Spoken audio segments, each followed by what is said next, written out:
abaya hawa, siya'y awasay, ang may likha ng ating buhay, abaya hawa.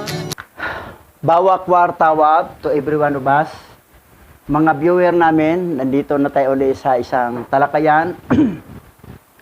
Ang topic natin, ito po. There are 4 kinds of human emotions. May 4 na uring na damdamin ng tao. So bago tayo magsimula, tayo po ay manalangin, Pastora.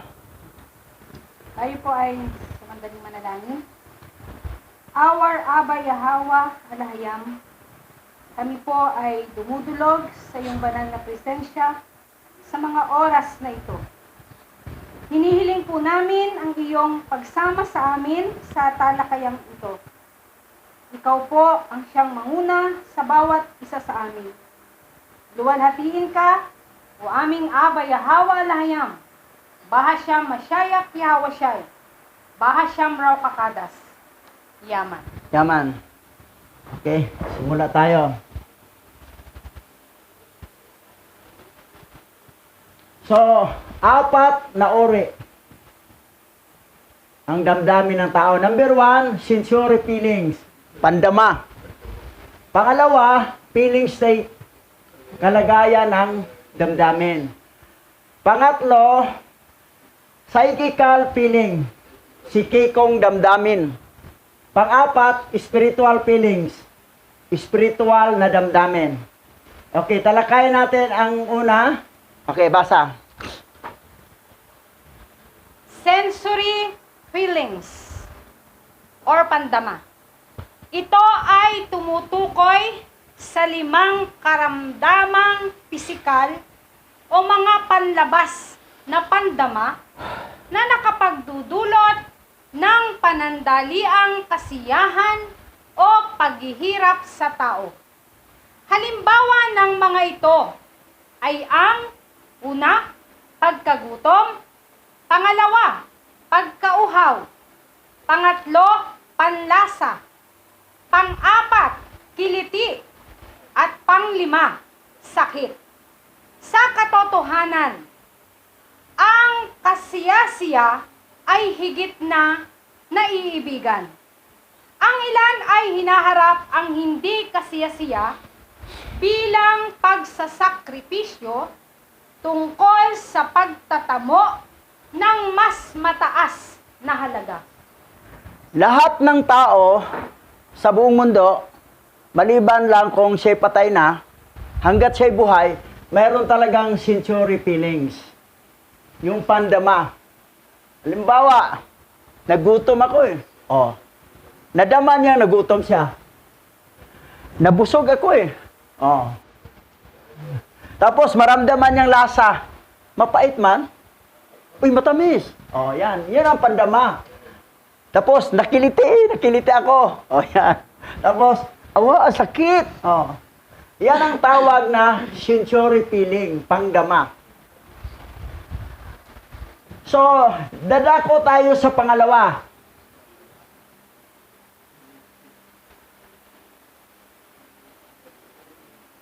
Okay, basa. Pangalawa, feelings state or kalagayan ng damdamin. Ito ay may 4 na kasalukuyang kalagayan na nararamdaman ng tao. Halimbawa nito ay ang una, kasiglahan. Pangalawa, katamlayan. Pangatlo, may gana. At pang-4, walang gana. Jeremiah chapter 17 verse 9. Sino ang makakaunawa sa puso ng tao? Ito'y mandaraya at walang katulad. Wala ng lunas ang kanyang kabulukan. So, sa pangalawang klaseng emosyon, ito yung feeling state. Lahat ng tao mayroon din ganito. Pag siya makatanggap ng blessing, masigla siya. Sigla ako. Masaya. Pero pag walang pagpapala, walang blessing, Ang tamlay naman. Oh, tamlay siya. So, yan rin ang damdamin niya. Tapos, minsan, may gana siya. Tapos, meron namang feeling na damdamin niya, wala akong gana. Pero sabi ng Jeremiah 17:9, ang puso ay mandaraya. Ang puso natin, mandaraya yan. Pag tayo'y sumunod sa ating emosyon, kasi ang emosyon nasa puso eh. Yan ang dahil kailangan na titira si Masaaki Hawase sa puso natin eh, para kontrolin niya. Pero kailangan, ang puso natin nasa baba, ang ating utak nasa taas. Kailangan mangibabaw yung nasa taas. Yung damdamin natin, kailangan mayroong consultation sa pag-iisip. Na, tama ba to? Baka mali. So, mag-isip-isip. Hindi yung, kung ano damdamin, bahala na, basta ito naramdaman ko, ito masunod. Eh, mali naman ang mga gagawin mo. Yun ang dahilan kung bakit marami mga tao, palpak ang mga decision making, palpak ang mga plano, kasi doon lang sila nakatingin sa damdamin, doon sa puso. Hindi nila ginamit ang utak. Puso. Eh, ang puso nga, sabi ng Jeremiah 17:9, mandaraya eh. Walang lunas. Kung ang mga scammer, yung mga masasama, mandaraya, mismo sa loob mo, sa puso mo, may mandaraya. Dinadaya tayo. That's why na, walang utak na dito ginagay sa baba, ang puso na sa taas. Ang puso na sa baba, ang utak na sa taas, para ang utak nasa taas, yun talaga ang mag-final decision. Lahat ng mga decision sa buhay natin, idaan mo sa utak. Yung damdamin mo, titingnan mo na, mali yata itong damdamin ko eh. Oh, gamitin ang utak na, ito, parang ito ang reasonable. Ito, parang hindi, walang katuwiran. Oh, yan. So, para ang tao makadesisyon ng tama. Sabi nga ni President Marcos, no, sabi niya, bago siya magdesisyon sa kanyang plano o anong naramdaman niya, 100 time niyang iniisip. 100 time iniisip. Baka nag-isip ka lang 99, kulang pag-iisang piraso. That's why, ang iba nga, mag-isip lang, 3 bisis lang mag-isip. Ipalpak, 100 time iniisip.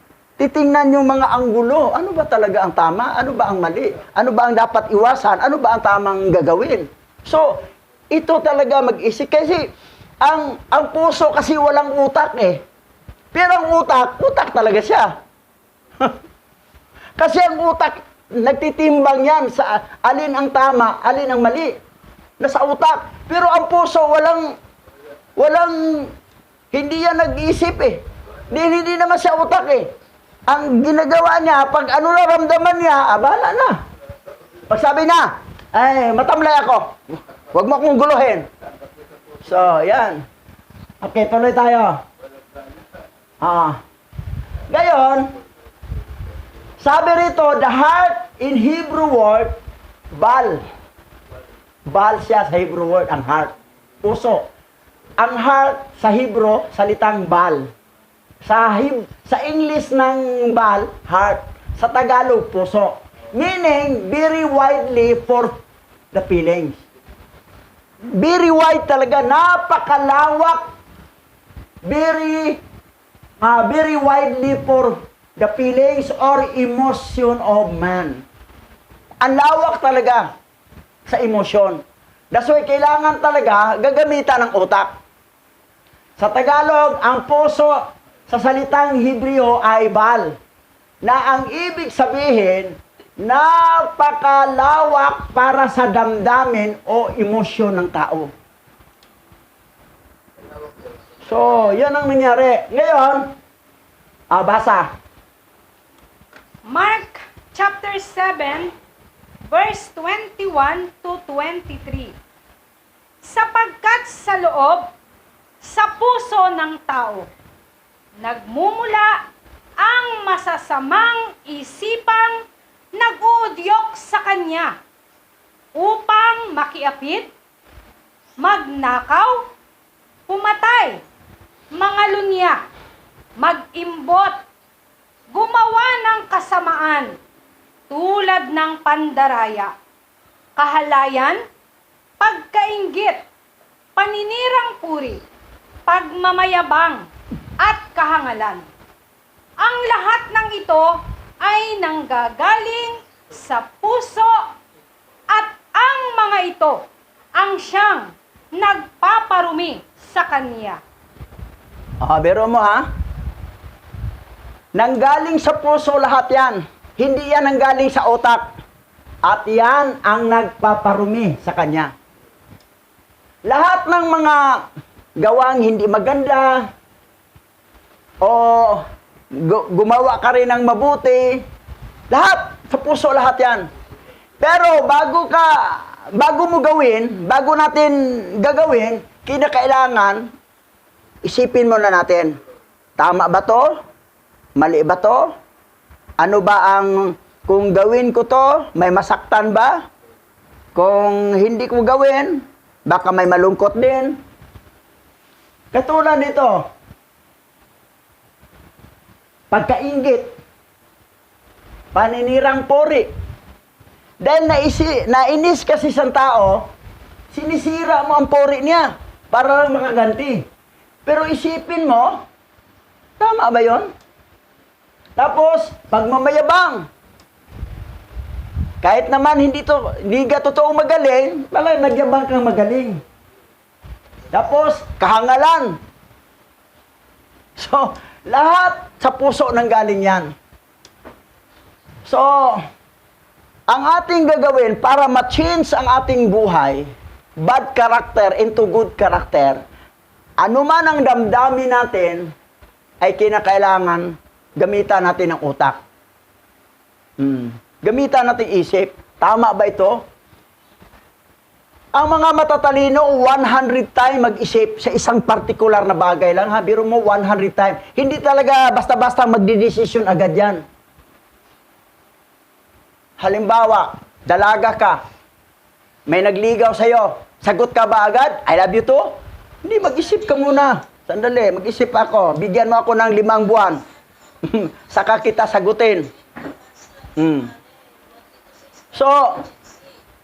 So, ganun yun. Kinakailangan mag-isip na ito ba'y tama, ito ba'y mali. Okay, tuloy tayo. Sabi rito, napakalawak para sa damdamin o emosyon ng tao. Ngunit ito'y mandaraya at walang katulad. So, nasa puso natin lalo na kung walang raw kakadas na katira sa puso natin. Pero kung mayroong raw kakadas, tuturuan naman tayo anong dapat gawin. Yun ang nga dahilan kung bakit kailangan si Hawa siya tanggapin natin, papasukin sa puso. Hindi literal body niya, kundi yung espiritu, which is raw kakadas, Holy Spirit. Para magkaroon ng changes ang ating buhay. From badness into goodness. Yun ang kailangan talaga ng tao. Ngayon, tuloy tayo. Pangatlo tayo. Basa. Pangatlo, psychical feelings. Sikikong damdamin. Ang pagtugon ng tao sa mga bagay ng kanyang paligid o sa mga tao na laging kasama niya ay nag-iimpluwensya sa kanya ng kasalukuyang kalagayan ng kanyang damdamin. Dahil ang tao ay may likas na kagalingan o kahusayan at may pagpapahalaga sa mabuti at sa masama. Ang kanyang dagliang tugon ay maaaring mapagbago ng kanyang kalooban at pag-iisip tungo sa positibo o negatibong panlipunang pakikipag-ugnayan. Ilan lamang sa mga halimbawa nito ay sobrang tuwa, kaligayahan, kasiyahan, pagdamay, pagmamahal, kahinahunan, kalungkutan, pagkamuhi, pag-iyak, pagkapuot, pagkatakot, at pagkagalit. So ito yung emotion, damdamin ng psychical feelings. Ito yung mga klaseng meron siya. Sobrang tuwa, tuwa siya. Kaligayahan, kasiyahan, pagdamay, pagmamahal. Parang medyo kahawig siya sa sensory feeling. Pero kaya lang na ganito ang karakter niya dahil sa kanyang environment, sa kanyang mga kasama. Kung ang kasama mo sa buhay, o kaibigan mo, barkada mo, mga pasaway, pasaway ka rin. Ano yung karakter nila, ganon din ang karakter mo. Mahawa ka sa kanila. Kung sila ay matitino, ikaw ay pasaway, nakipagbarkada ka sa kanila, katagalan, titino ka rin. So, ang environment, ang pinaka-importante. Sino ba ang kasama mo? Sino ba sila? May kasabihan eh, tell me who are your friend, and I tell you who you are. Sabihin mo sa akin kung sino ang mga kabarkada mo, mga kaibigan mo, mga kaklose mo. At sasabihin ko sa iyo kung sino ikaw. Ngayon, binanggit niya ang mga pangalan. Mga sugarol yan eh. Alam ko, sugarol ka rin. O, yan. Ngayon, ay isa naman, nagbanggit, itong mga kasama ko. Mga artista yan eh. Artista ka pala. O, yun. Itong binanggit na may isa, ito yung binanggit niya. Mga lasinggo yan eh. Mga palahubog yan sa Bisaya. Palahubog ka rin. Kasi yung environment nga eh. Lagi kong ginamit sa illustration ito. Ang isang batang Pilipino, sa Angola, dinala sa Amerika. Doon siya lumaki. Wala siyang marinig Tagalog kasi inampon siya ng Amerikano. Lumaki ang bata, English ang napakinggan. English na rin siya magsalita. Hindi siya marunong magtagalog. Pero, ang kanyang kalahi, Pilipino. Pero bakit hindi siya makapagsalita ng Pilipino? Tagalog. Kasi yung environment niya, ganun din sa Amerikanong sanggol. Ang Amerikanong sanggol ay naiwan sa Pilipinas, sa mga magulang, nawala, inampon sa Pilipina, o Pilipino, isang pamilya. Puro Tagalog ang mga salita. Ano mangyari sa Amerikanong bata na yan paglaki? Tagalog. Marunong ba mag-English yan? Hindi. Kasi yung environment, mahalaga sa isang tao yung environment mo. Mahalaga. Huwag kang makisama sa mga taong hindi kaya-aya ng lipunan. Kasi pag samahan mo siya, kahit ka dating matino, ay mawala ang katinuan mo at ang ugali mo, katulad ka na sa kanila. Ganon. Yun ang psychical feelings. Tuloy tayo. Basa. Genesis chapter 2, verse 16 to 17. Sinabi niya sa tao, makakain mo ang alinmang bungang kahoy sa halamanan, maliban sa bunga ng punong kahoy na nagbibigay ng kaalaman tungkol sa mabuti at masama. Huwag na huwag mong kakainin ang bungang iyon, sapagkat sa araw na kainin mo iyon, ay mamamatay ka. Ito, sinabi to ni Abba Yahweh sa original Hebrew Bible, Yahweh po ang nakalagay. Sinabi ni Abba Yahweh kay Adan, wala pa si Iba doon. Sinabi niya, huwag mong kainin yan. Kapag kainin mo, mamamatay ka. Ngayon, ano nangyari? Ito si Adan, nga nagkaroon na siya ng kapartner na si Iba galing sa Tadyang, actually sinabihan naman ni Adan si Iba na, yan, huwag mo kainin ha. Sabi ni Aba Yahweh, huwag kainin yan. Ngayon, para sa kalaman sa lahat, hindi po si Aba Yahweh ang nagtanim doon sa Garden of Eden. Yung the tree of knowledge, good and evil. Sa Book of Jubilee po yun mabasa. Hindi siya ang nagtanim. Magtanim ba ang creator? Nag-create siya tapos sisirain lang pala niya ang mga created niya? Hindi siya ang nagtanim. Yung nalaman niya na may nagtanim na makakasira sa tao, sabi niya, huwag mong kainin, sinabi niya kay Adan. Sino ba ang nagtanim diyan? Yung pangalang Lucifer na pantayan ng katastaasan. Siya po si Samael. At siya ang husband sa unang asawa ni Adan na si Lilith. Wala yan sa 66 book. Pag titingnan mo sa original Bible, kahit sa 66 book, may pangalang Lilith doon. The first wife of Adam. Nilikha ni Aba Yahweh ang tao, lalaking babae. Tapos, yung sa chapter 2, kinuhaan na ng Tadyang si Adan kasi wala na si Lilith. Lumayas dahil hindi sila magkasundo ni Adan. So, yan po ang kwento dyan. Na hindi dapat kainin. Kaya lang ang problema, si Iba ang unang nalinglang. Si Gadriel, si God, na fallen angel, si God, na siya daw sa swerte at kapalaran. Siya ang deity ng swerte kapalaran, si God. Ay pumasok sa ahas. Yung isa sa anak ni Jacob nga si God, tribe of God, doon yan kinuha ni Silpa na katulong ni Leah. Si Silpa ang nanay ni God.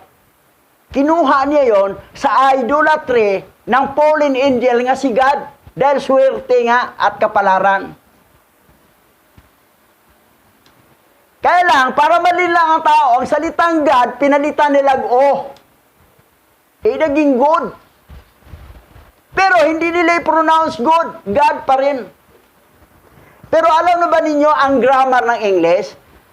Ang salitang O at saka yo, maging sound asya kapag may dalawang konsonan kasunod. Katulad ng John. Bakit John basahin? O naman yun, di ba June dapat? June. O John. Kasi may H at saka N kasunod. Katulad ng mommy. E-M-O yan eh. Double M kasunod. Tapos Y. Bakit pag-pronounce mommy? Hindi mommy. Kasi may dalawang konsonan kasunod. Ngayon, si God, pinalitag O. Hindi yan pwede basahin God dapat. Good yun.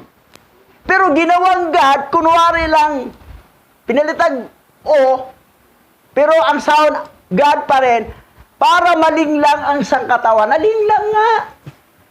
Nalinglang talaga. Walang, aywan ko, analysis ang kulang. Yan ang nangyari sa mga pastor, mga bishop ng born-again Christian. Hindi bali ang Roman Catholic kasi talagang likas na talagang ano. Kasi ito kasing born-again Christian, okay naman dapat. Kaya lang, ang mga pastor kasi at saka may bishop, wala talagang, ang emosyon ang kanilang pinairal.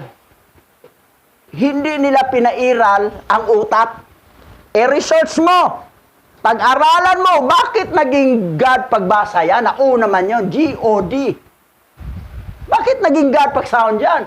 Pag-sound yan, di God real. So, yan ang nangyari. Hosea chapter 4 verse 6, my people was destroyed because lack of knowledge.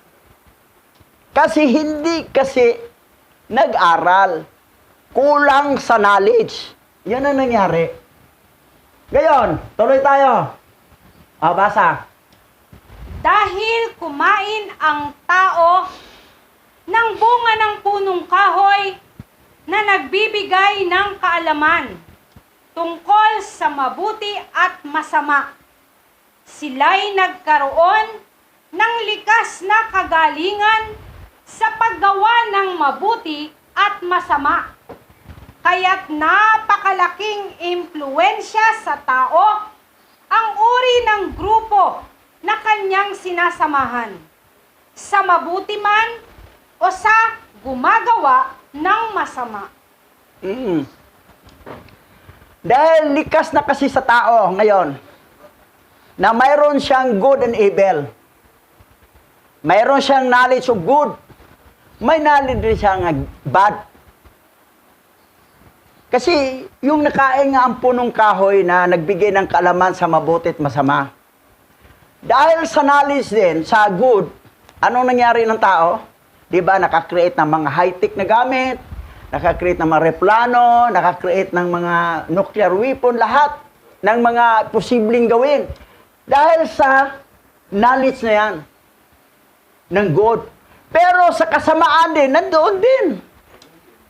Tambak din sa kasamaan. Grabe, walang konsensya. So yan. Ang ginawa kasi ni Abba Yahweh, ang tao, hindi tayo ginawang robot. Kasi yung pagpitas ni Eva, wala pa si Adan doon at isusubo ni Eva ang isang bunga ng punong kahoy, pero sa Book of Enoch yan, anong punong kahoy yan? Na ano? Natandaan ba nyo? Anong punong kahoy yon? Na? Lumboy. Lumboy. Lumboy yan siya. Hindi man sanas. Duhat o lumboy. Ang duhat, Tagalog, di ba? Salita. Ang lumboy, ay Bisaya, Cebuano. Okay. Ngayon, lumboy po yun o duhat ang kinain. Hindi lansones. Kasi yung kinain kasi ni Eva, hindi naman siya nagbalat Diretso namang lamon Pagkamalan dating lason. Kasi ang lansones, balatan mo pa kasi hindi makain yung balat Ayaw. Oo. Yun, diretso na. Ang mansanas, hindi pwedeng balatan, pwede kainin diretso. Pero ang nakalagay kasi, nagbubuig ng parang ubas. Hindi naman nagbubuig ang mansanas Ang nagbubuig yung duhat at saka, lansones. Kaya lang, ang lansones problema, hindi makain ang balat. Whereas ang lumboy, ang duhat makain. Wala namang sinabi doon nga, nagbabalat pa si Eva at si Adan bago nila kinain ang bunga. Wala, diretso ng sinubo. So, lumboy yun. Lumboy o duhat. Ngayon, dahil ang tao hindi ginawang robot ni Abba Yahweh, pwede naman niya harangan agad pag pitas, pag subo, biglang dumating sa Abba Yahweh, inagaw sa kamay ni Eva. Huwag mo kainin yan. Pero, nandoon yung free will ng tao. Hindi tayo ginawang robot na parang sakal tayo sa mga decision making natin. Ang meaning kasi ng love, nandoon yung pag-ubaya, pagbigay ng free will sa isang tao. Halimbawa, mahal mo siya, bigyan mo siya ng free will. Hindi mo siya sakalin na diktahan mo na puros, halos na lang, talian mo yung ilong pag parang sa rinda na, sunod ka sa akin. Yan. Ngayon, ang tao, sabi rito, napakalaking impluensya sa tao, sa uri ng grupo. Kapag pupunta ka sa isang grupo, na ito'y grupo ng mga sindikato, ano yung mga karakter nila, gano'n na rin ang karakter mo. Alam mo naman na sindikato yan. O musali ka sa grupo ng mga adik, para kayo nagdudruga, yung mga barkada mo, mga adik, katagalan, adik ka na rin. Yan. Ngayon, basa. Halimbawa, kung ang nakapag-impluensya sa kanya ay mga masasamang tao, siya ay magiging masamang tao. At kung ang nakapag-impluensya sa kanya ay mga mabubuting tao, siya rin ay magiging mabuting tao. Napakahalaga. Yung psychical feelings, napakahalaga talaga yung salihan mong grupo. Suriin mo, anong klaseng grupo yan? Grupo ba yan ng mga grupong katinuan o grupong mga sutil? Labag sa kautusan ng alahayam o labag sa mga walang katinuang mga ginagawa? So yan, importante. Kasi kung yun ang sinasamahan mo, yun ang maging katulad ka sa kanila. That's why sa ating buhay, tiningnan natin kung sino ba yung mga kasamahan. Saan ba tayo nagmembro? Ano bang grupo ito? Yan. Ito, basa. Ephesians chapter 5, verse 10 to 11. Pag-aralan ninyo kung ano ang kalugod-lugod sa Yahawa. Huwag na kayong makikisama sa mga taong gumagawa ng mga bagay na walang ibinubungang kabutihan. Sa halip ay ibunyag ninyo ang mga iyon. Pero ang iba ayaw ibunyag, natakot. Kasi pag ibunyag ko, marites ang labas ko. Marites ako eh. Pabayaan na lang. Pero ibubunyag daw. Para matigil yung ginawa ng kasamaan. Pero kung nakialam ka lang sa buhay na may buhay, ay hindi maganda yon. Pero kung masama naman ginagawa, ay ibubunyag mo para malaman sa madla. Nasasabi nga, pag-aralan ninyo kung ano ang kalugod-lugod kay Yahawa. Kasi gamit talagang isip.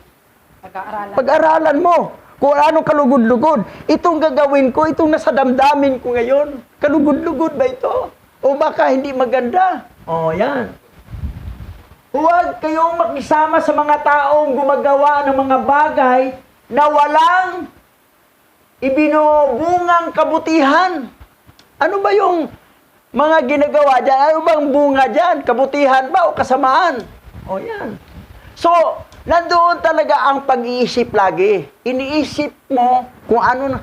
Kasi sikat na grupo yun. Dami sila. Parang mga mayayaman ang mga member. Sumasali ko ako doon. Sa mga fraternity. Anong klaseng fraternity yan? So, yan. Yan ang isang babantayan natin. Ngayon, tuloy tayo. Basa. Romans chapter 12, verse 2. Huwag kayong makiayon sa takbo ng mundong ito. Mag-iba kayo sa pamamagitan ng pagbabago ng inyong pag-iisip upang maunawaan ninyo ang kalooban ng alahayam. Kung ano ang mabuti, kalugod-lugod, at ganap na kalooban niya. So, sabi ni Apostol Pablo Romans 12:2, huwag kayong makiayon sa takbo ng mundong ito. Ang takbo ng mundong ito kasi, dahil sa 66 book, walang kalam-alam ang mga tao kasi noon wala pang Google Translator, nila alam, basta tanggap lang sila itong Bible, ito. Okay, ito nakalagay dito, si God daw eh. Tapos si Jehovah, si Yahweh, si Lord. Hindi nila alam, yung mga pangalan na yan, pangalan ng mga fallen angel yan. Ito na mga environment naman nila na, kaibigan lang, mga Islam, nag-Islam na rin siya. So, hindi siya gamit ng Bible. Ang gamit niya, Quran. Nakalagay dito, si Allah. Allah Akbar. Yan. So, dito rin siya hinuhubog. Dito rin siya natuto. Pero, ngayon kasi, meron na tayong tinatawag na Google Translator na mai-translate natin ang original Hebrew sa lingwahe na gusto natin na maintindihan natin. Halimbawa, nakaintindi ka ng English, translate mo sa English ang Hebrew word. O sa Tagalog, o sa Cebuano. O anong lingwahe, halimbawa Chinese ka, translate sa Chinese word. So, at least, direkta yung anong nakasulat doon sa original, direkta yung nasalid doon sa binabasa mo sa salitang naintindihan mo. I-compare mo ngayon sa Bible ng 66 na gawa ng Vatican Canon Law na kinakahon lang tayo sa 66 book. Ngayon, nalaman natin na ang Genesis 1:1 sa original nakalagay doon, Barasayat, Baraa, Alhayam, at Hasamayam, Wat Haratasa. Alhayam ang nakasulat. Hindi God. Hindi Diyos sa Tagalog o sa Cebuano. Alhayam. Sino yung Alhayam? Sino yung si God? Ngayon si Gadriel pala yan, si Satan, fallen angel. Yung pumasok sa ahas, nga naglinglang kay iba, na mabasa sa Book of Enoch. Kaya lang hindi nila pinasok ang Book of Enoch para hindi mabisto si Gadriel, si God. Na siya yung naglinglang kay iba, na pumasok siya sa ahas. Hindi nila pinasok ang Book of Enoch. Ngayon, yun ang sinabi ni Paul, alam niya na huwag kayong umayon sa takbo sa mundong ito dahil ang mundong ito, lahat ng mga tao, puro God, God, God, God.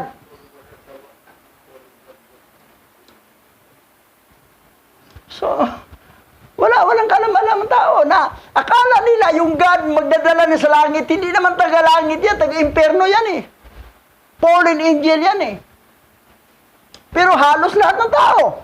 Tapos pag malaman ituturo natin, tayo pa ang ginawang masama. Masama ba ang turo natin na ang kinuha nating aral galing sa original Bible, sa kanila Bible ng Catholic Church, ng Vatican? Ngayon, alin ang tama? Yan na nga tuloy tayo. Basa. 1 Timothy chapter 6, verse 10 to 11. Sapagkat ang pag-ibig sa salapi ay ugat ng lahat ng kasamaan. Dahil sa paghahangad na yumaman, may mga taong nalalayo sa pananampalataya at nasasadlak sa maraming kapighatian. Ngunit ikaw, na lingkod ng alahayam, umiwas ka sa mga bagay na ito. Sikapin mong mamuhay ng matuwid, makaalahayam, may pananampalataya, pag-ibig, pagtitiis, at kahinahunan. So yan ang payo. Sabi ng 1 Timothy, chapter 6, verse 10 to 11. Kasi, kasi sa problema sa tao na maging masama, itong pag-ibig sa salapi, o gugma sa kwarta. Gihigugma ko ang kwarta. I love money. Iniibig ko ang pera. Ano sabi rito? Sapagkat ang pag-ibig ng salapi, ang pag-ibig sa salapi, ay ugat ng lahat ng kasamaan. Kung saan yung may salapi, doon siya. Kahit mali pang organization, basta may pera, may milyon doon tayo sumali. Pag nakita wala namang milyon, hindi na tayo atin doon. Pero mo, pira lang, after. Hindi ang kaluluwa nilang mapunta sa langit, kaligtasan. Money lang. Hanggang pamundo lang talaga ang kanilang looking to the good future.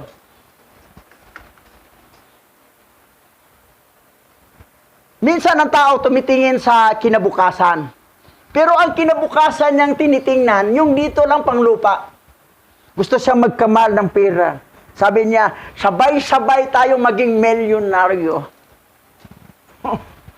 Narinig niyo Sino ang original sabi dyan? Na sabay-sabay tayo maging milyonaryo. Alam niyo yun? Kung sino? Hindi mo alam? Ikaw alam mo? Alam? Alam mo tayo? Pero sino ang original nagsabi na sabay-sabay tayo maging milyonaryo? Ha? Sino? Si? Original nagsabi dito, si Lisa Aranita Marcos.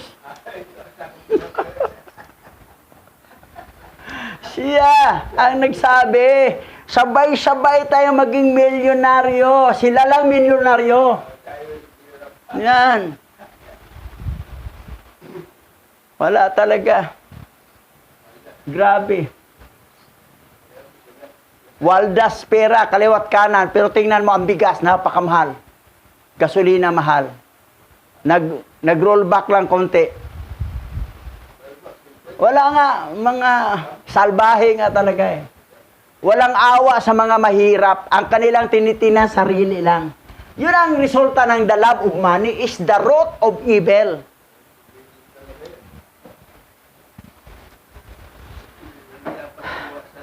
May mga tao, maliban lang sa reasonable reasonable, no problem. Pero kung hindi reasonable, tapos, puro trabaho na lang, trabaho, wala nang panahon sa pagsamba, hindi yun reasonable. Maliban lang reasonable talaga, exemption to the rule yun. Exempted yun. Pero, kasi, ang kanilang future kasi, yung tininan nila yung kinabukasan ko, ako'y maging maganito, maging milyonaryo. Okay sana yon kung tayo'y manatili sa mundo magpakailanman. Kaso lang lahat tayo mamatay. May katapusan. Ang tao, pati ang earth, magugunaw to. Ang ating paghandaan, yung next, yung bagong langit at bagong lupa. Paano tayo mag-qualify, makatira doon? Yun ang paghandaan. Kasi dito, kahit ganito lang buhay natin, mabubuhay naman tayo eh. Basta hindi nawala yung paglilingkod. Aniin mo yung dami kang pera, wala kang paglilingkod. Sinabi na nga ni Masaya Kiawase, kahit maangkin mo pa ang buong sanglibutan, kung ang kaluluwa mo naman mapapahamak sa dagat-dagatang apoy. Sabi niya, mag-ipon kayo ng kayamanan sa langit, walang magnanakaw at walang kalawang doon. Dahil dito sa lupa, nakawin ang kayamanan mo, kalawangin ang kayamanan mo. Pero sadya talaga mga tao, ganon. Kasi minsan kasi yung environment ka nila, hindi sila nahubog sa isang katinuang paglilingkod. At tulad natin dito, hinuhubog tayo lagi sa salita ni Abay Hawa, sa kanyang salita, at binabasihan natin ang original Bible. Nahubog talaga tayo ng ganito. Pero ang iba wala. Wala silang pakialam. Ang kanilang paghubog, makamundong bagay lang. Yan ang nakakalungkot niya. At ito yung mission natin sa kanila na maalis natin sila sa ganong kalagayan. Mayroon talaga tayong sakripisyo. Tuloy tayo. Basa. Ang psychical feelings o psikikong damdamin ng tao ay mabago ang kaniyang emosyon tungo sa kabutihan kung may maghuhubog sa kanya at ang kanyang environment o barkada ay mga matitinong tao. Ayan. Ito yan, psychical feelings. Ngayon, alamin mo kung sino yung mga barkada mo. Piliin mo yung barkada mo. Kung ang barkada mo, mga pasaway, ang karakter niya, palamura, basta pangit ang ugali, hindi maganda, huwag kang makisama sa kanya. Katulad ng ikaw, matinong babae, nagsama ka sa, anong tawag doong sayaw? Cha-cha. Ha? Cha-cha. Di may sayaw ngayon, ano? Rumba. Sumba. Sumba. Tapos yung mga tao naman din, mga burikat yan. Burikat ka na rin katagalan. Yan. Kasi yung karakter nila, ikaw lang mag-isa, marami sila, madadala ka sa kanila. Mahawa ka sa kanila. Parang kamatis, ikaw matinong kamatis, dumikit ka sa mga bulok na kamatis, mabulok ka rin. That's why napakahalaga ang environment, yung lagi mong kasama kung sino siya. Huwag kang makisama sa mga taong ganyan. Dahil yung ugali niya, ugali mo na rin. Balang araw. Pang-apat tayo. Pang-apat, spiritual feelings. Spiritual na damdamin. Ang mga spiritual na damdamin ay nakatuon sa paghubog ng pagpapahalaga sa kabanalan tulad ng pag-asa at pananampalataya. Ephesians chapter 5 verse 9. Sapagkat pawang mabuti, matuwid at totoo ang ginagawa ng namumuhay sa liwanag. Magandang emosyon to. Yung spiritual na damdamin. Kasi, ang kanyang damdamin niya pang spiritual. Yun yung mga reliyosong nasa tamang grupo. Na yung damdamin niya parang makalangit. Puro kabutihan. Matuwid. Totoo. Ginagawa ng nabubuhay sa liwanag. Doon siya nabubuhay sa liwanag. Ayaw niya sa kadiliman. Pag mayroon kasabihin, dito, baka marinig siya kanila, ha? Tayo na to, ha? Kadiliman yan. Bakit di masabi sa lahat yan? Kung matino yan, kahit marami makarinig, walang problema. Pero pag atin-atin lang to, ha? Huwag natin sabihin, diba? Kadiliman yan. Yun ang salitang kadiliman. Kasi may tinatago si Kristo nyo na hindi mahayag. Yan ang mga palatandaan ng salitang namumuhay sa kadiliman, hindi sa liwanag. Basa. Galatians chapter 5 verse 22 to 23. Subalit ang bunga ng Espiritu ay pag-ibig, kagalakan, kapayapaan, katiyagaan, kabaitan, kabutihan, katapatan, kahinahunan, at pagpipigil sa sarili. Walang batas laban sa mga ito. Ang spiritual na damdamin, ito yung tao na born again in the Spirit. Na ibig sabihin, mayroon ng raw kakadas, Holy Spirit sa puso niya. Sa pangalan ni Mashiach Yahweh, tinanggap niya. At ito yung magbunga. Pag magbunga na ito yung bunga niya. Ang bunga ng Espiritu. Capital letter yan, ha? Espiritu na, hindi yan Espiritu mo. Espiritu ng alahayang to ay pag-ibig. Kagalakan, hindi ka na malungkot, lagi ka nang magalak. Kahit masama ang nangyari sa buhay mo, magalak ka pa rin. Tapos, pag-ibig, hindi ka na puot, hindi ka na galit, kapayapaan, relax ka lang, kahit ang gulo ng paligid mo, sambayanan mo gulo, pero ikaw mapayapa. Tapos, nagtsatsaga ka, hindi ka tamad, talagang marunong ka magtsaga sa trabaho, kabaitan, kahit nagsalita ng hindi maganda para sa'yo, mabait ka pa rin sa kanya. Hindi mo siya binabatukan o nilabanan. Tapos, kabutihan, katapatan, tapat ka talaga, at kahinahunan. At, higit sa lahat, pagpipigil sa sarili. Ito yung bunga. Kapag ang raw kakadas na sa puso natin, ito'y magbunga na. Ang raw kakadas. Ang bunga niya, ito. So, yan ang bunga. Wala namang magtanim ka ng mangga, kinabukasan magbunga na agad.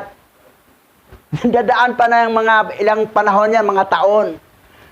Yung nanana ang raw kakadas sa loob mo sa pamagitan ni Mashiach Yahweh, dadaan pa ng mga taon yan. Saka pa magbunga. Na makita yung buhay mo na naiba na kaysa dati. Magulat ka na, pasaway naman ito dati, bakit ito mabait na eh? Bakit ito, ganito na siya? Yan. Kasi nagbunga ang Espiritu nga nasa loob niya. Ngayon, pansinin mo ha, ito mga klaseng emosyon ha. Ito ha, Ang mga pangunahing emosyon, yung love, pagmamahal, ang katapat niya sa hatred, pagkamuhi. Emosyon niya na, desire, paghangad, may desire ka. Ang katapat na aversion, pag-iwas. Ito naman, joy. Pagkatuwa. Ang opposite naman niya doon, sorrow, pagdalamhati. Ito namang hope, pag-asa. Yung damdamin mo ay hope, umaasa ka. Ito naman, despair, kawala ng pag-asa. Ito, courage, pagiging matatag. Ito naman, pagkatakot. Ito yung masamang damdamin. Temperance, kahinahunan. Ito naman, anger, pagkagalit. Magka-opposite yan. Ito ang klaseng damdamin kapag mayroong raw kakadas, nagbunga ang banal na espiritu sa buhay natin, ito ang makikita. Hindi na ito. Pero kung ang mga barkada mo, mga pasaway, ito ang makikita sa karakter mo. Yung damdamin mo ito. Yan. Basa. Ang mga emosyon sa unang hanay ay nakasisiya, ngunit nangangailangan ng wastong pamamahala. Bagaman natuwa ka sa nakita mong chocolate sa inyong refrigerator, ngunit alam mo na hindi sa iyo. Ito kaya'y hindi mo dapat nakainin? Mahalaga na ikaw ay makapagtimpi at makapagpigil sa pagkuha nito. Ang mga emosyon sa ikalawang hanay ay nagpapahirap sa damdamin dahil ito ay nakatatakot, nakalulungkot, at nagdudulot ng sakit sa kalooban ng tao. Maraming mga mag-aaral na ayaw nang subukang mag-aral sa kolehiyo dahil nahihirapan silang tustusan ang kanilang pinansyal na pangangailangan. Mas pipiliin nilang makapagtrabaho pagkatapos sa high school dahil natatakot silang hindi makapagtatapos sa kolehiyo. Sa ganitong pagkakataon, ay kailangan ang katatagan ng loob or sa Ingles, fortitude upang malampasan ang hirap at takot na nararamdaman. Ang bertod na ito ay nagbibigay ng kakayahan sa tao na malampasan ang kahirapan, labanan ang mga tukso at pagtagumpayan ang mga balakid tungo sa higit na maayos na pamumuhay. Napakahalaga na pinag-iisipang maigi ang gagawin, lalo na sa panahon na nawawalan ka na ng pag-asa at pilit. So, dito, napakahalaga na pag-isipan ng maigi ang gagawin. That's why na 100 times nating iniisip ang isang bagay na gagawin natin o hindi gagawin. Ito'y gagawin ko o ito'y hindi ko gagawin. Pag-isipan mo, nasaan ba ang mabuti? Itong gagawin ko, nakakabuti ba o nakakasama? Pag hindi ko gagawin, nakakabuti ba ito o nakakasama? Pag-isipan talaga ng maigi. Ngayon, tuloy tayo. O, basa. Pilit na iniiwasan ang pangyayari, dala ng bigat ng suliranin, at hindi alam kung ano ang gagawin. Ikaw ba'y nakakaranas ng krisis at pagkalito? Hindi mo na alam ang iyong gagawin. Ikaw ba'y nagalit sa iyong matalik na kaibigan dahil narinig mong sinisiraan kaniya? Iniisip mo na gantihan siya. Mahalaga na maging mahinahon. Pagnilayan ang sitwasyon. at pag-isipang mabuti ang pinakamainam na gawin upang maiwasan ang pagsisisi sa huli.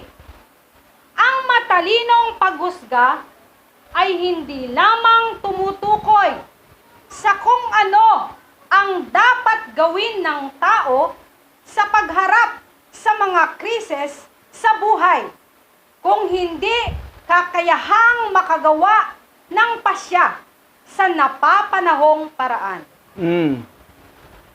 Biro mo, yan ang payo, ha? Ngayon, para maiwasan ang pagsisisi sa huli, that's why iniisip talaga na maayos. Kaya lang iba kasi, nananamad na eh. Pag-isip ako marami, wala rin time isipin. Huwag na, hindi ko naisipin yan. Sakit ng ulo ko, para may migraine pa naman ako. Ayoko na, malulukan ako sa kakaisip. O, relax na lang muna, pero huwag ka agad-agad magdesisyon. O, pahinga mo ng utak mo, kasi kung may sakit kang migraine. Relax lang muna. Pero pag medyo humupa na sakit, mag-isip ka naman uli. Ito ba'y tama akong gagawin o mali? Ito ba'y nakakabuti o nakakasama? Para walang maiwasan ang pagsisisi sa huli. Kasi minsan kasi, ikaw ba'y nagalit sa iyong matalik na kaibigan dahil narinig mong sinisiraan ka niya? Iniisip mo bang gantihan siya? O yan, ito. Pero mahalaga na maging mahinahon. Relax lang. Huwag gantihan. Relax ka lang. Yan importante. Sinisiraan ka, bala. Ito lang kasabihan, no? Kung ang sinasabi niya, totoo. Bakit ka magagalit? Totoo naman sinabi niya. Sinabi niya sa'yo, totoo. Siniraan ka, totoo naman sinabi niya. Bakit ka magalit? Totoo naman ginawa mo eh. Pero kung hindi totoo yon, siniraan ka, bakit ka magalit? Hindi naman totoo. Uy, sinabi niya, hindi naman totoo. Bakit magalit? So yan, matotoo sa hindi, yung sinasabi niya sa'yo, hindi tayo magagalit. Kasi kung totoo, bakit ka magalit? Totoo naman. Kung hindi naman totoo, bakit ka magalit? Hindi naman totoo. O, di wala. Di ka dapat magalit. Relax ka lang.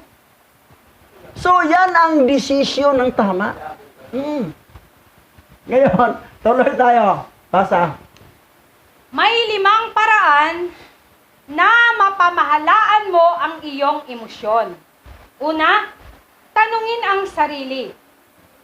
Hayaan ko bang magawa ko ang di karapat-dapat? O mas piliin kong gumawa ng makabubuti? Hindi lamang ang sarili ang nagiging biktima sa ating maling pamamahala ng ating emosyon.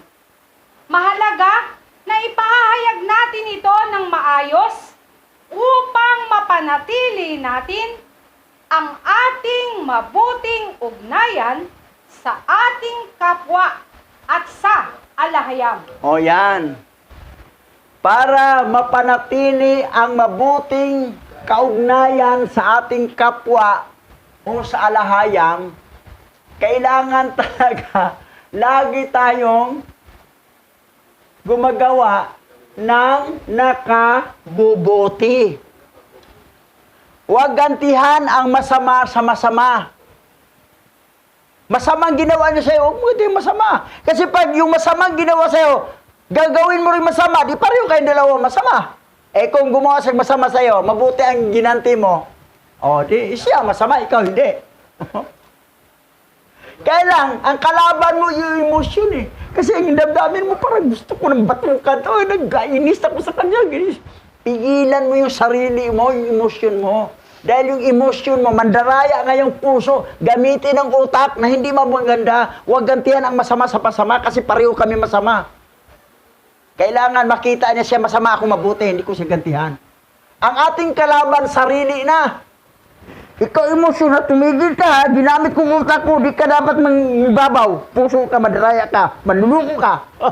Awayin mo yung puso mo na may emosyon. Yan. Tuloy. Pangalawa, Tanggapin na ikaw ay takot harapin ang takot. Ngunit isipin na mayroon pang higit na magandang mangyayari. Maging positibo sa pagharap sa hamon ng buhay. Kailangan talaga positive lagi. Ang hamon ng buhay natin kailangan positive. Kasi ang ating katawan to, negative to, galing to sa alabok. Ibig sabihin, ang katawan natin ground. Pag ground, negative. Kailangan ang mind natin positive. Para pag positive, negative, may power. Pero negative ang katawan natin, ground to, plus ang utak natin negative, walang power. Puro negative. Kailangan ang mind natin positive lagi. Kasi ang ating katawan, whether you like it or not, this is a ground. Negative talaga ang ground. So may power. Laging positive. Isipin natin, positive lagi tayo. Lahat, laging positive. Wala yung nagdududa, bakit ganito, bakit negative na yan. Tuloy. Pangatlo, isaisip na ang tagumpay ay hindi nasusukat sa yaman, kapangyarihan, at pagiging tanyag, kung hindi sa kakayahan na mamuhay ng may pagpapahalaga at dangal. Mamumuhay ng may pagpahalaga at dangal. Yan ang importante. Hindi yung mayaman ako. Akala mo dahil mayaman ka, kaya-kaya mo nang gawin. Tapos, makapangyarihan. Mayroon kang posisyon sa gobyerno. Tapos, magiging tanyag ka, sikat ka. Kilala ang pangalan mo sa buong mundo. Sikat nga, popular ang pangalan mo. Kasi siguro, artista ka o ano bang kasikatan na mayroon ka. Tapos makapangyarihan, may posisyon, tapos maraming pera. Pero hindi yan mahalaga. Ang mahalaga talaga, pagpahalaga ay ang dangal. Ang dangal, ingatan mo. Ingatan natin ang dangal. Importante ang dangal. Pangatlo yan, pang-apat. Pang-apat, matutong tanggapin na may hangganan ang lahat ng bagay na mayroon tayo. Tao man o bagay. Hindi naman ito nangangahulugan na magiging wala kang pakialam o wala silang halaga sa iyo. So, matuto tanggapin na ang hangganan ang lahat ng bagay.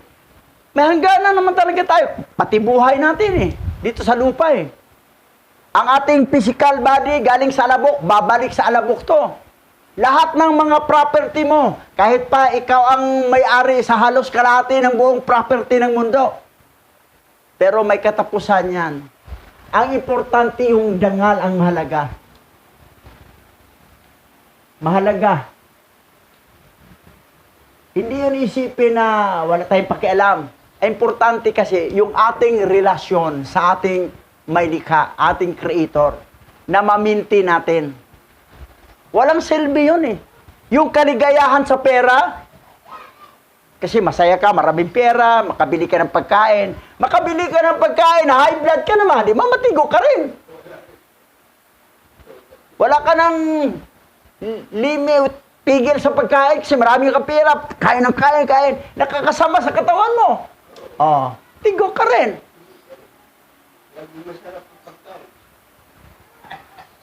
So, yan. Panglima. Panglima, sa tuwing ikaw ay nawawalan ng pag-asa, isipin mo na may alahayam na naggagabay sa atin at mga taong maari mong pagkatiwalaan at mahingan ng tulong. Buksan ang isipan at kalooban mo na kaya mong makamit ang hangarin sa buhay mo. Ayan Eto, maraming palpak dito mga tao Sa tuwing ikaw ay nawala ng pag-asa. Nawala na ang pag-asa ko. Nasaan ang pag-asa? Nawala. Isipin mo na may alahayang na naggabay sa atin at sa mga taong maari mong makapagtiwalaan. Yung mga taong matitino, mapagtiwalaan mo, tutulungan kanila at higit sa lahat, si alahayang. Yan. Buksan ang isipan at kalooban mo na kaya mong makamit ang hangarin sa buhay mo. So, lagi talagang positive, relax lang.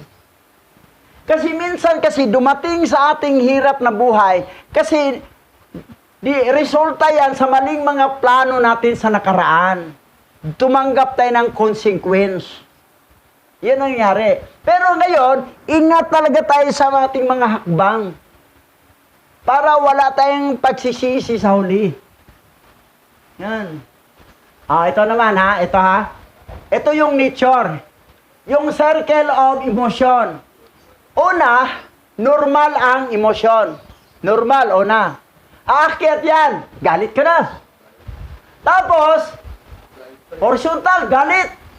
Pababa na siya, back to normal. Ang galit ng tao, pag ganun lang yan. Hindi yung galit, manatili kang galit, kahit pa ilang taon, galit ka rin. Bababa yan. Yan ang circle ng emosyon. Nagalit ka ngayon, mayroon namang ibang tao nagalit, abot pa na 1 linggo sa mawalang galit. May mga taong ganon. Pero at least nawala. Pero may nagalit sa'yo, pero 1 minuto lang, nawala ng galit niya. Biglang humupa. Mayroon mga tao, mabilis mahupa ang galit. Basta ganun yung circle niya eh. Normal, galit, galit, back to normal. Ganun na yan, galit, galit, back to normal.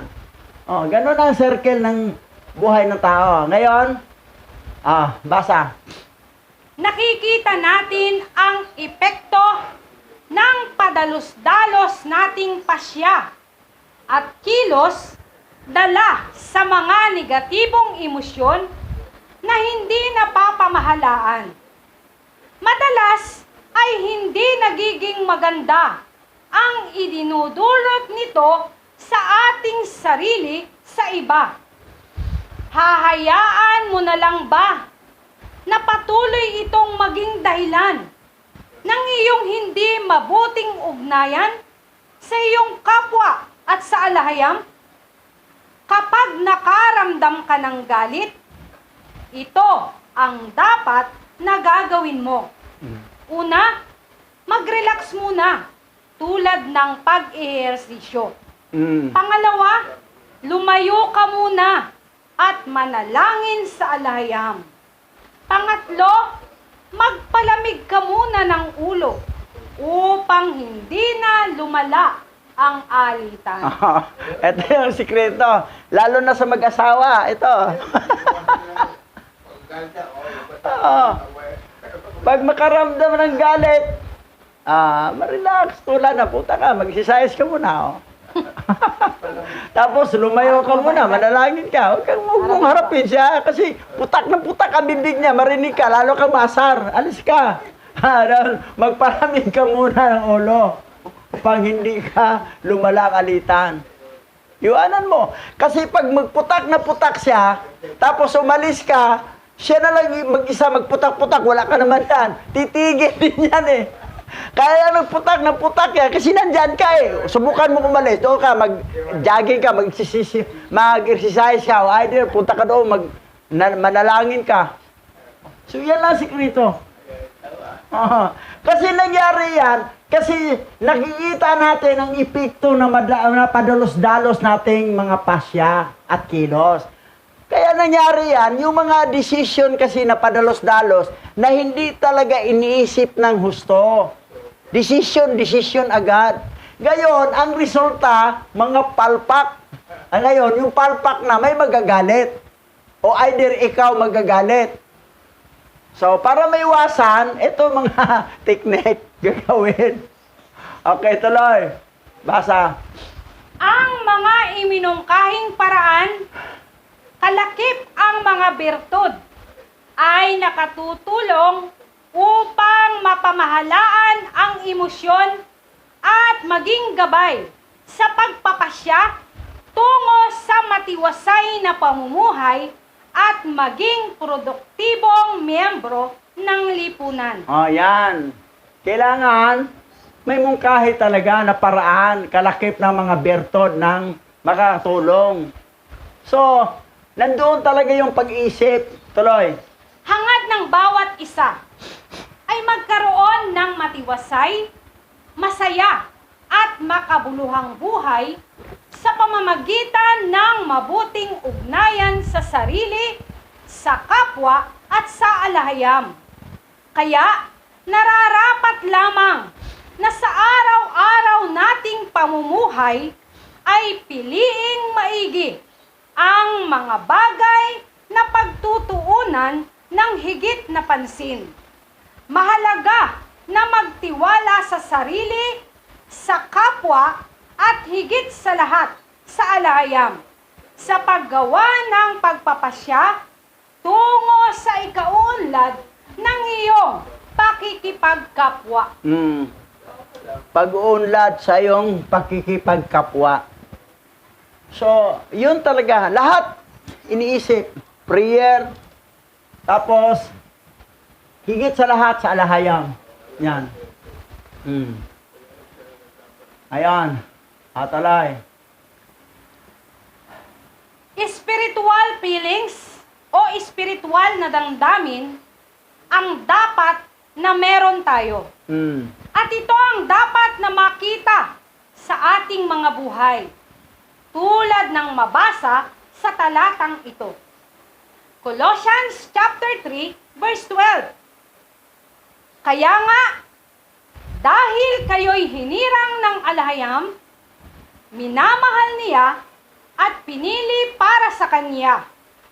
Dapat kayong maging mahabagin, mabait, mapagpakumbaba, mahinahon, at mapagtiis. Oh, yan.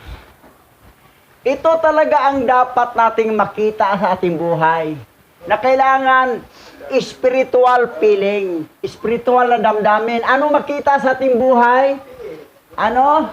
Ay maging mahabagin, mabait, mapagpakumbaba, kahit makarinig ka ng matitinding mga salita na sinisiraan ka, grabe, pangit mo, kapal ang mukha mo, kwadrado ang mukha mo, relax ka lang, pakumbaba ka lang, mabait ka pa rin, mahabagin ka pa rin, at mahinahon ka pa rin, at mapagtiis.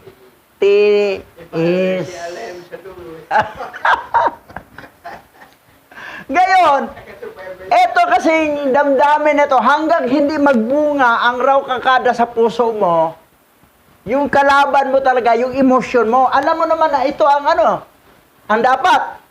Kailangan damdamin mo, kumukontra dito. Sabi ko, ikaw, damdamin, emosyon ng puso ka, pasaway ka, sapakin kita na yun, tumigil ka. Masapak pa nga. Kontrahin mo talaga. Ang kinakalaban mo yung sarili mong damdamin. Dahil alam mo, mali yung damdamin mo. Huwag yung tawa sa pakinig. Mahirap pag yung tawa sa pakinig. Okay, tuloy. Philippians chapter 2 verse 1. Kaya nga, sapagkat mayroong kasiglahan ang buhay kay Masyayak Yahawasyay, mayroong kaaliwan ng pag-ibig. Mayroong pakikisa ng banal na espiritu. At mayroong kagandahang loob at malasakit para sa isa't isa. Ito yon ang ano kay resulta kay Yahawasyay nga nanahan sa puso natin sa pamagitan ng raw kakadas. Mayroong kagandahang loob, malasakit para sa isa't isa. May malasakit sa isa-isa yun. Kailan yan? Bahala ka sa buhay mo. Hindi. Magmalasakit ka rin sa kanya. Oo. Huwag mo kasarili. Ngayon, ito. Ano sabi? Juan chapter 1 verse 12 to 13. Subalit ang lahat ng tumanggap at sumampalataya sa Kanya ay binigyan niya ng karapatang maging mga anak ng alahayam. Sila nga ay naging mga anak ng alahayam, hindi dahil sa isinilang sila ayon sa kalikasan o sa kagustuhan o sa kagagawan ng tao, kundi ang pagiging anak nila ay dahil sa kalooban ng alahayam. So kayong mga viewer namin sa YouTube channel, itong spiritual feeling mangyari natin to sa buhay natin, kailangan tanggapin natin. At manampalataya kay Mashiach Yahweh para tayo maging anak ni Alhayam. At ang ating pagiging mga anak, hindi sa kagawan, sa kalikasan o kagustuhan ng tao, kundi ang pagiging anak nila ay dahil sa kalooban ng Alhayam. Tanggapin natin si Alhaya, si Yahweh. Si Yahweh, si Alhayam siya eh. Makapangyarihan eh. Kasi si Yahweh yan, nagkatawang tao, Yahweh Alhayam. Nagkatawang tao siya, Yahweh, Alhayam pa rin. Hindi dalawang Alhayam, isa lang. Ngayon, ito na ngayon, basa. Revelation chapter 3 verse 20. Nakatayo ako at kumakatok sa pintuan. Kung di rin gininuman ang aking tinig at bubuksan ang pinto, papasok ako sa kaniyang tahanan at kakain kaming magkasalo. So, si Alhayam po, sa pamagitan ni Mashiach Yahweh, kumakatok siya sa pintuan ng puso natin. Kasi ang puso natin kasi mandaraya po. Na kailangan talaga, mayroong raw kakadas manahan dito sa pangalan ni Mashiach Yahweh, tanggapin natin siya. Kapag nandito na sa puso, ang raw kakada sa pangalan ni Mashiach Yahweh, pag magbunga itong raw kakadas na ito, itong banal na espiritu, ang bunga nito ay yung mabago ang ating pagkatao. Mabago. So, ang aking masabi sa inyo, mga viewer, tanggapin ninyo si Mashiach Yahweh. Yan po ang totoong Savior. Hindi po yung mababasa sa 66 book. Dahil pangalan ng Pauline Angel yan. Hindi yan ang totoo. Ang totoo, doon tayo makabase sa original Bible. Mashiach Yahweh po. Siya po ang dapat nating tanggapin. At hindi physical body niya ang pumasok sa puso natin, kundi ang espiritu. Raw kakadas. Tanggapin ba natin? O, kayong nanonood dyan, tanggapin ba ninyo si Mashiach Yahweh? Dahil sabi doon, lahat ng tumanggap sa kanya ay binigyan ng karapatan na maging anak ng Alhayam. Kapag ikaw ay anak ng Alhayam, tagalangit siya, sa langit ka rin makatira. Kung anak ka ni Satanas, saan ka makatira? Doon sa tatay mo, sa impyerno. Kasi taga-impyerno Satanas. Ang pangalan ng 66 book nakalagay doon, puro mga pangalan ni Satanas yan. Pauline Angel na naging Satanas. Yun ang nakakalungkot nga, nalinglang ang buong mundo. Ito na ang tamang tatanggapin, si Mashiach Yahweh. Tanggapin mo sa puso at dito ngayon. Ngayon, sabi niya, nabago naman ang buhay ko. Tinanggap ko si Jesus Christ. Mandaraya nga ang Diablo eh. Nagkunwari siyang anghel ng kaliwanagan para malinglang. Kunwari, nabago rin buhay mo. Pero hindi yan lubos. Kasi mali ang pangalan ang tinanggap. So, ngayon, ito na ang pagkakataon. So, huling salita, Pastora.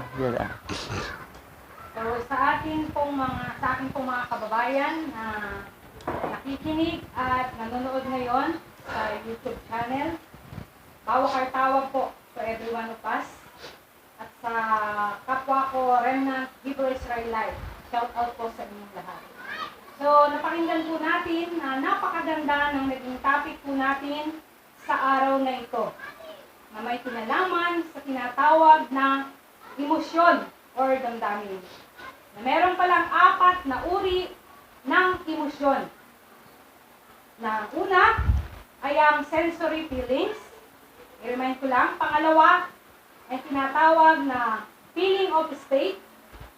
Pangatlo ay ang tinatawag na psychical feelings, at ang pinaka-the best sa lahat, ang pang-apat ay ang spiritual feelings. So, napakaliwanag po ng ipinaliwanag sa atin ngayon patungkol sa mga emosyon na ito.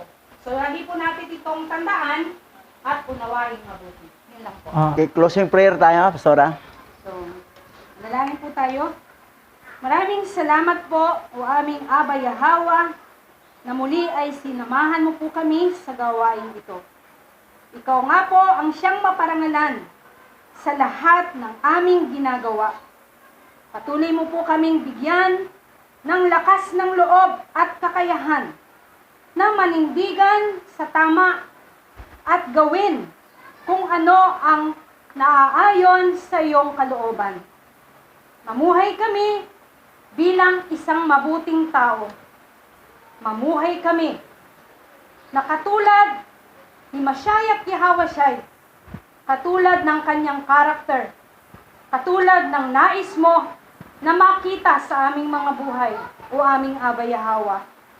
Salamat po sa patuloy mong presensya na nararanasan namin. Tunay nga na sa iyo lamang namin ibinibigay ang lahat ng kapurihan. Kalhalal Aba Yahawa Alahayam, Bahasyam Mashiach Yahawashai, Bahasyam Raw Kakadas, Yaman.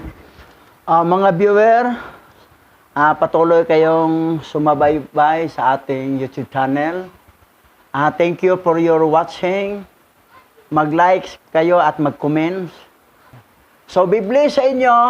Shalom. Shalom.